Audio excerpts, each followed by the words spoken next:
opportunities.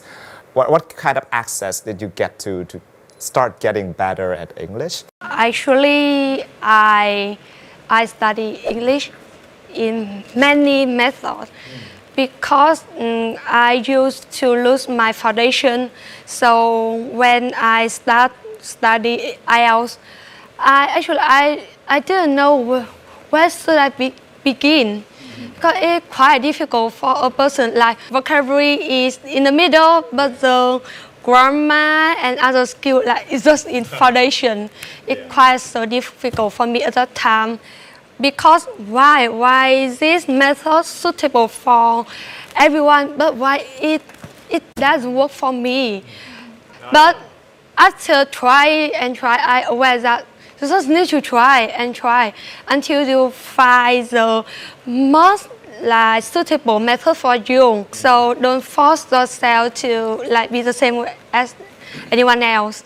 So after trying and other methods, and I aware that I really love to study English on Facebook and during I surfing the internet. And when I watch some movie, when they oh my God, I pronounce it wrong. So I will mimicking it and I repeat it until I good. And besides, I use some apps to study vocabulary. Did you guys have any other methods when you were starting to learn English? Did you have any unorthodox ways that you learn English that is different from other people? For me, I would have a personal notebook in which I record all the remarkable words. Like I encounter a lot of new words every single day, so I just kind of sort out what kind of words I think is going to be useful for the future, will stand me in good stead when I need them for writing or speaking.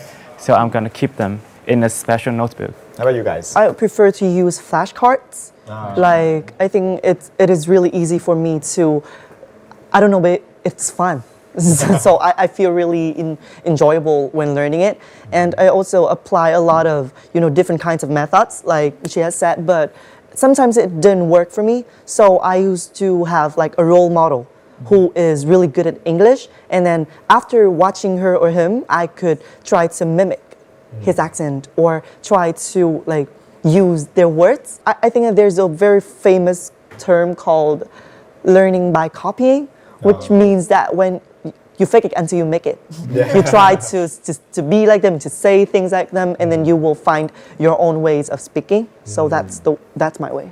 My first contact with English, I think it was also a lot of other people's first contact with English. It was Disney Channel.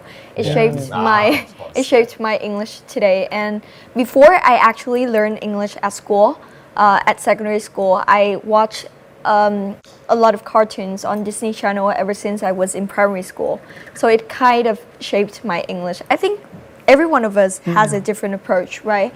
And the important thing is to figure out which type of learner you are. Probably you're a visual, auditory, tactile, or I don't even remember all the names, but find just figure out which type of learner you are and just find the appropriate method for you. I believe your story is really relatable to those of a lot of audience live in the studio now. So I would love